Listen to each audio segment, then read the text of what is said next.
En fait, on s'aperçoit qu'on vit dans un pays où tout est à l'envers, c'est-à-dire l'éducation est faite pour nous empêcher de savoir, le système de santé est fait pour créer des maladies, l'intégration, elle est faite pour créer la désunion, les médias sont là pour nous désinformer.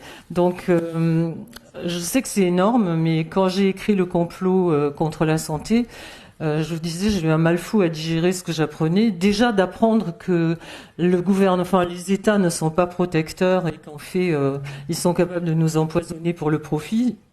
C'était déjà énorme pour moi de voir comment ils nous traitaient quoi.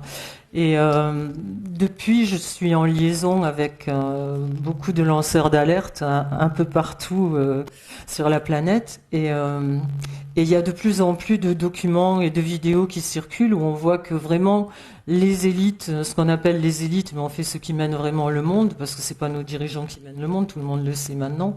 Euh, Ces gens-là n'ont pas des intentions vraiment bonnes à notre égard, quoi. C'est-à-dire que quand on met bout à bout toutes les choses qu'ils font et qui vont contre notre santé, contre notre bien-être, contre notre liberté d'expression, on est obligé de se dire que il y a autre chose, quoi. Il se passe autre chose dans ce monde. Alors, par contre, moi, je suis quelqu'un de très cartésien, donc j'ai mis vraiment 5 ans à accepter le fait c'était pas que pour le profit, c'était pas que pour l'argent.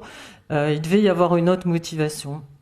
Et en fait, quand on voit tout ce qui nous fait du mal, on se dit et que c'est le même plan, on se dit que effectivement ces gens-là le disent, mais on veut pas les écouter. Mais il faudrait peut-être un jour les écouter. Ils ont vraiment des visées eugénistes, voire sataniques à notre égard, quoi.